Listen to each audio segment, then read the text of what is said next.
Golkarpedian bayangin dunia lagi duduk rapi di meja makan. Tiba-tiba ada yang ngebanting piring, suara keras makanan berhamburan, suasana kacau. Itulah gambaran konflik militer Iran-Israel yang meletus dan mengguncang dunia. Bukan cuma secara politik tapi juga industri global termasuk Indonesia.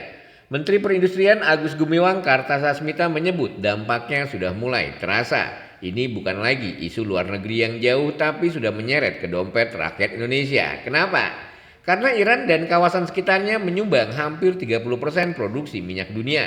Iran sendiri memproduksi 3,2 juta barel per hari.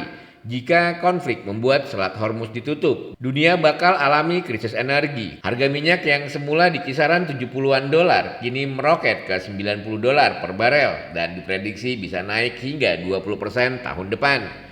Indonesia yang masih sangat bergantung pada impor energi dan bahan baku tentu kena imbas.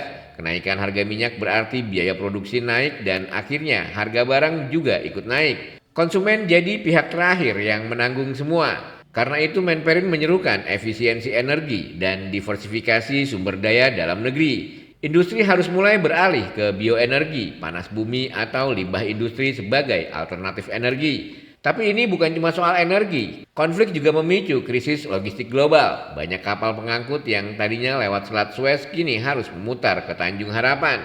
Waktu pengiriman lebih lama, biaya kontainer naik hingga 200%. Akibatnya harga bahan pangan impor melonjak, gandum, cabai, bahkan beras makin mahal. Solusinya hilirisasi pangan. Agus Gumiwang mendorong pengolahan hasil pertanian, perikanan, dan perkebunan di dalam negeri. Jangan cuma ekspor bahan mentah lalu impor barang jadi. Itu bikin kita selamanya bergantung.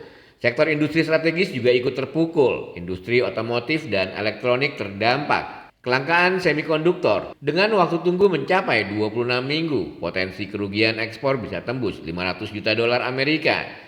Tekstil dan alas kaki juga mengalami penurunan margin hingga 7%. Sementara nikel dan baja diperkirakan merugi hingga 1,2 miliar dolar karena logistik yang membengkak. Golkarpedian untuk itu Menteri Perindustrian Agus Gumiwang mendorong local currency settlement atau LCS dalam transaksi perdagangan internasional agar bisa menggunakan rupiah atau mata uang mitra seperti yen, ringgit, dan yuan tanpa harus bergantung pada dolar. Ini langkah konkret untuk menjaga stabilitas ekonomi nasional di tengah badai global.